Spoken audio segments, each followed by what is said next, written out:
নমস্কাৰ বন্ধু বান্ধৱীসকল। আজি পুৱাতে লগৰজনীৰ লগত গাখীৰ আনিবলৈ বুলি ওলাই গ'লোঁ। ভাবিলোঁ অলপ খোজ কঢ়াও হ'ব,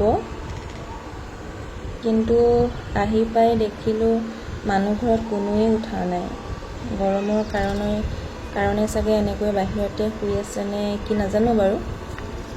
আৰু এয়া দেখিছেনে, লগৰজনীয়ে উঠাইছেগৈ।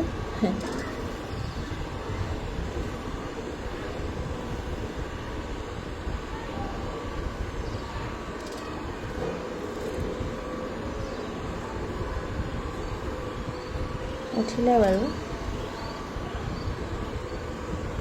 আৰু সেইটো এটা ইমান চাপৰ ঘৰ,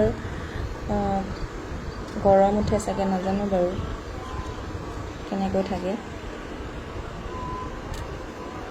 আৰু ইয়াৰ পৰিৱেশটোনো কেনেকুৱা হয় অকণমান ভিডিঅ' বনাই ভাবিলোঁ আপোনালোকৰ আগতো শ্বেয়াৰ কৰোঁ।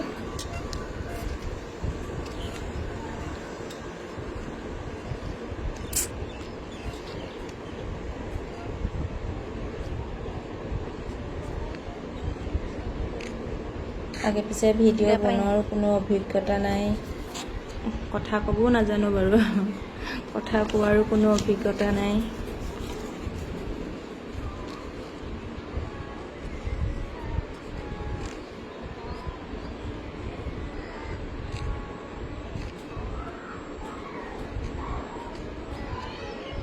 ইয়াত দেখিছেনে, ইয়াত গৰু আৰু ম'হ দুইটাৰে গাখীৰ মানে এভেইলেবল হয় আৰু বহুত কমত দিয়ে। এটা কথা নুবুজিলোঁ, আমাৰ তাত গাখীৰ খীৰাই মানে অকণমান কিবা পানী মিক্স কৰে, পানী মিক্স নকৰিলে বোলে পোৱালিৰ কাৰণে বেয়া নে কি কয়, কিন্তু ইয়াততো পানী মিক্স কৰাৰ কোনো কথাই নাহিলে বাৰু, লগালগ খীৰাই আমাক দিলে। এয়া ওচৰতে এটা ড্ৰেইন হয়, পকাৰ ড্ৰেইন হয়, বহুত ডাঙৰ। ঠিক আছে, আজিলৈ বাই।